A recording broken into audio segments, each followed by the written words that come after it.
All right.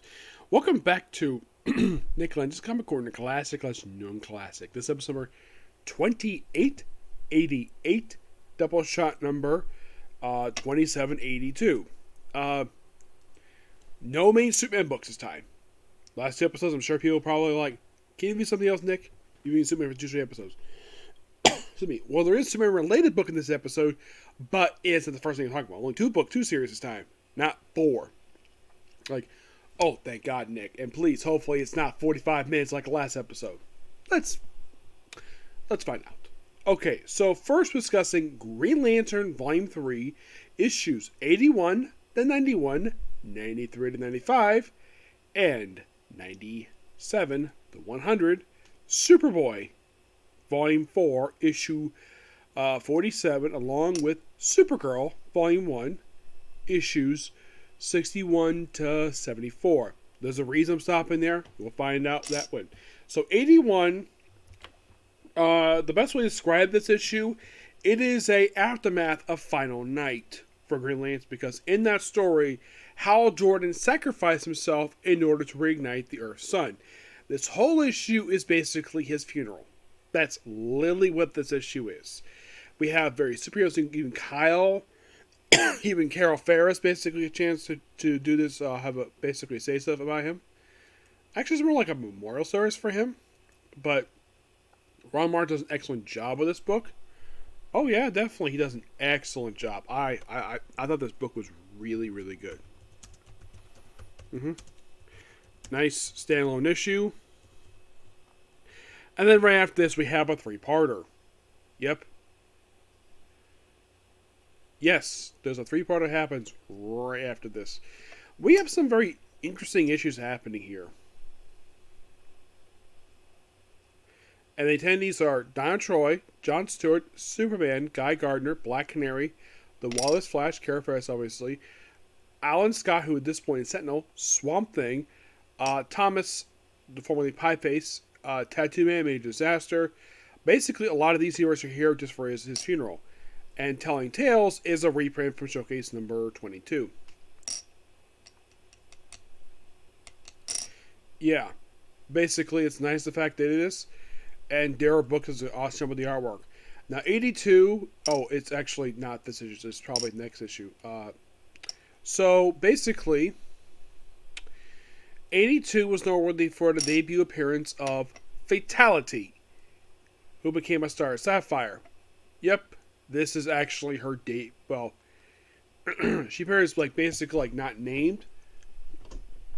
And, well, this kind of is her debut. She makes a full appearance in this issue. They do kill off one of the Dark Stars issue.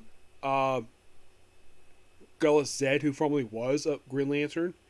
Yeah, he gets killed off this issue at the first back in the 80s. Yeah, he gets killed off by Fatality at the end of the issue.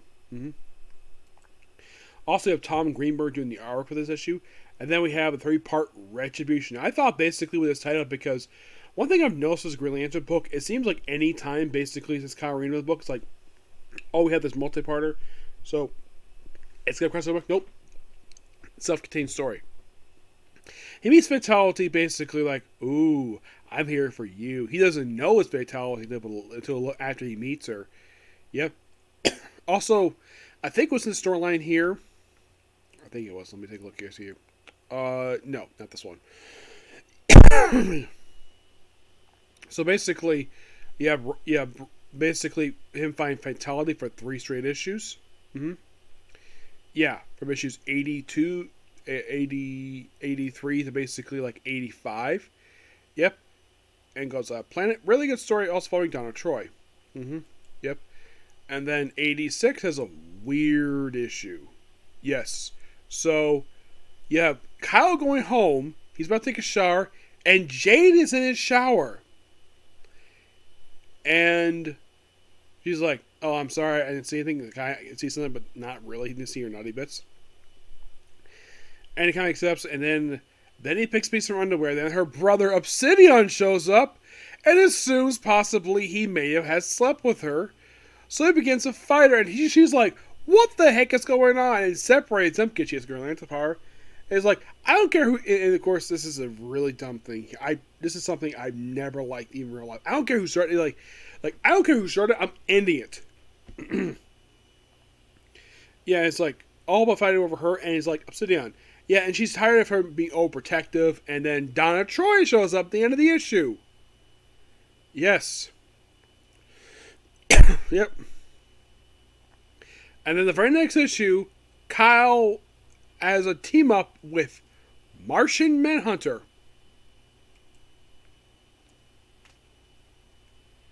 Yes.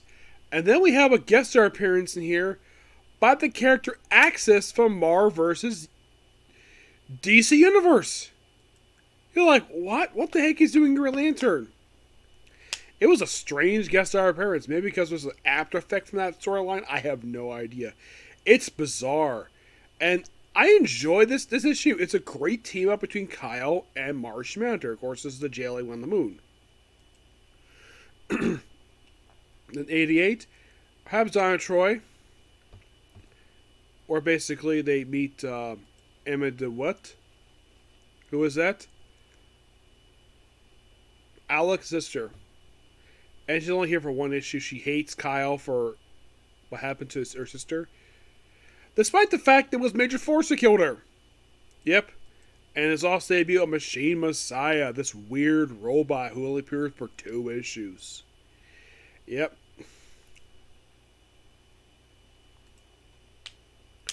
We also get to meet Kyle's mom in this issue. Oh, yeah. She becomes a fairly recurring character. Also, Dara Brooks takes over the arc here for this issue. Yeah, and then we continue. Then the Machine Messiah is destroyed. And then, of course, Donna Troy gets a phone call where something bad has happened. So you have Kyle babysitting her son Robert for a whole issue. And then he goes home. And in 91 is a Genesis time where he takes on frickin' the Sod. Yeah, and Jade's in the issue too. But we're skipping over issue number 92 because it's a crossover between Green Lantern, Green Arrow, and the Flash. We're skipping straight to 93, where it's a standalone issue where feature appearance by frickin' Deadman. Which, fun issue. I love seeing Deadman. And then we have a 2-part story called Idol Worship, where we have a 2-part crossover between Ron Mart's both books he was writing at this point in time, Green Lantern and Superboy. Part 1 is in Green Lantern Volume 94, and Part 2 is Superboy Volume 4, 47. Kyle is visiting basically Hawaii for this brief period of time. He has a great team up adventure with of course Superboy, and then he goes home, back to his own book. But really good stuff. And then we have him versus robots. Next issue. Yep. Issue 95. Skip to 96 because the crossover Green Lantern. Let's go straight to 97.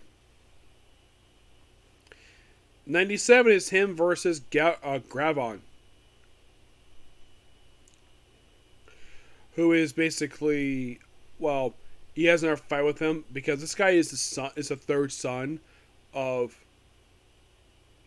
Darkseid. And he's back here for this issue, and he comes back issue 100. Comes back 2 more times after this in this book, and that was it. We also get the first appearance of Cray Warren. Who is Cray Warren? Cray Warren is a woman who is a descendant of Kyle Rayner. She only appears for this issue and the following 2 issues. It's almost like this 3-part storyline was similar to how Kyle first showed up in Green Lantern. And you're probably thinking, oh, was this basically Ron's exit from the book?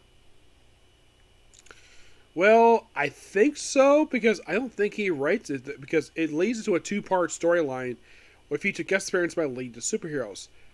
But here's something really weird about this issue. There's a trade called Green Lantern Emerald Knights, and this issue is not there. You're like, what? It's not there? Yeah, it's not there. I don't know the reason for it. It's bizarre. It started from 99 goes straight to 106. I don't know why. You would think, oh, guess League of Superheroes. Oh, does this mean we have a crossover with League of Superheroes? No. And they have Green Lantern Corps just And they figure Lenz recorded this 2-part story who are villains, and they're taken care of. And then we have the issue end, where we have Kyle go back in time to meet Hal Jordan and Sinestro in the past. And this leads into issue 100 for the series. What it's called, In Brightest Days Past, an excellent one. This great issue. Oh, he does do the next issue. Yes. So, this whole thing is that he fights Sinestro and defeats him, and then he goes back to the present, and then for some reason, Hal follows him in the end of the issue. I'm like, that's interesting. Yes. Here's a good thing. Why don't you read the next issues? I decided to stop here because I figured a good place to stop. Because technically, I just kind of talk about 18 issues. Well, 19 if you include the issue of Superboy. But great issues. Loved every single one of them. Give these issues a 9 out of 10. Next up is Supergirl, issue 61 to 74. 61 is an aftermath issue of, well, it's basically Casualties of War of Our Worlds of War. But yeah, it was not collecting the Superman Our Worlds of War trade. I don't know the reason for this. It's bizarre, to say the least. Yeah, I do not know what was the reason for this at all. Yeah, where like, it was kind of thinking issue 60. Was not there either. And yet, it was part of the story. Maybe because it's a side thing. The big thing is basically Supergirl goes after the local police department for arresting the wrong guy. Ends up breaking a desk. And then she's told to leave. Goes to Gotham City during the course of the issue. Where, in the very next issue, this is quite weird. So, by the way, Peter David Langhart doing most of the arc, most of the issues. We have her go to Gotham City where she interacts with Two-Face. Which I think this is the first and only time Peter David has ever read a Batman villain into one of his comics. Because Peter David is, well, here's the thing with his run for DC Comics. I should point out, though, that for some reason, I'm not sure why this is for him, where, like, this guy never worked on a Batman book. Nope. I mean, I'll look at basically his DC work here, but yeah, no Batman. The only books he worked on DC was just Supergirl, Young Justice, Aquaman. You're thinking, really? That's it? That's all he worked on? Oh yeah, he did work on some Action Comics. So here's what he worked on that was not one of the major books. He worked on some Action Comics, a little bit of that one. Let's see. From DC, aside from that one, aside from Action Comics, he worked on an issue of DC versus Marvel. A couple issues of that one. He had a run for Aquaman. There was Supergirl, this book. He worked on Young Justice. I think he worked on some DC comic for Star Trek. But that's it. The guy didn't have a lot to do with DC Comics. Mostly when people think of Peter David's comic work, a lot of the time people think of his Marvel work. Yes, people think of Hulk, Spider-Man. People think of those two books. Or Captain Marvel. Yeah, he worked on Captain Marvel. Not the Carol Danvers. Oh, he did not do Carol Danvers. He worked on the son of the original Captain Marvel, Jenville. Oh yeah, and X Factor as well. But those books are primarily what he's known for. His DC work is just Aquaman, Supergirl, Young Justice. And that's it. As for the reason for it, I'm not sure why. Maybe he wasn't interested in doing the other books. You might be thinking, did he ever write a Superman book? I mean, yeah, Action Comics, yes, but he did not write Superman in that story. Oh no, he wrote Green Lantern for some of those issues. Yes, he wrote some of the Green Lantern issues. Yeah, that's pretty much what he did. He wrote Green Lantern. And that's like the only thing he worked on that wasn't Supergirl, Young Justice, or Aquaman. But yeah, this issue's also the first appearance of the Bizarro Supergirl, who becomes a recurring character in this book until she gets killed off in issue 74 by a creature known as the Carnivore. Yeah. And then, like, the very next... Yeah, the book becomes sort of a team-up book, because next issue, she teams up with Cassandra Cain Batgirl, with Jim Lee do this amazing cover for Joker's Last Laugh. Once again, he writes Two-Face in the issue, because, of course, guest appearance by Two-Face. And then in the next issue, she teams up with Lagoon Boy. Thinking, okay, interesting. And then issue number 65 has a guest appearance by Superman. 66 begins basically a two-part story arc where it involves Etrigan the Demon for 2 issues. Yes, deals with Etrigan the Demon for 2 issues. I guess Period Dave felt this, hey, I'm not going to write this guy's book, so why not feature him in a 2-part story? Like, okay, interesting. I kind of like that. And then from issue 68 to 74, it's a 7-part story arc, well, 7 loosely connected issues, where you have Supergirl and Mary Marvel work together to basically go on series ventures. Which, of course, leads to the Bizarro Supergirl. The ending of this storyline involves basically the last of 74 has a cameo by this purple rocket, and there's a woman on board with blonde hair. And this tease at the end of 74 is a lead into the final story arc of this run. Mary Harper returns. I'll discuss that another time, but great issues. Loved every single one of them. Now, Leonard Kirk didn't do all the issues per se. I think he skipped like 2 or 3, but he's still the regular artist of this book. But awesome issues. And like I said, the only reason I think he included characters like Two-Face, the Demon, and Mary Morrow, because he probably was not going to write their books, and he probably just want to go back to doing maybe some Marvel stuff, maybe that or something else. I'm not sure, but maybe he got let go from DC. I'm not sure what happened, because it seems like Peter Dave is more, like I said, he's more known for his Marvel work than he is for his DC work. If you look at someone like Jerry Conway, for example, he's known for both Marvel and DC, and both successful time, both. Can you think of any writers successful time both companies as Marvel and DC? I would say probably Denny. Yeah, I'd say he definitely is another one. He's had success of both. For Denny, mostly put the only books I think he worked at Marvel was he worked on Iron Man, Amazing Experiment, which was a bizarre run that was. Not very popular with people from what I heard. And there's also his run for Daredevil. Very brief run for Daredevil. Because he's mostly known for an editor. But that's any for you. But both books really good.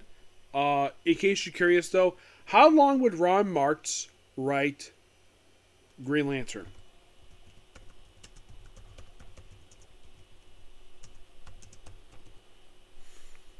Like, would he leave after like the very next story arc? Me. The answer? No, he would not leave until issue 125. So yeah, he would not leave for quite some time. Yeah. But he will be back for the last 6 issues of this book. Mm-hmm.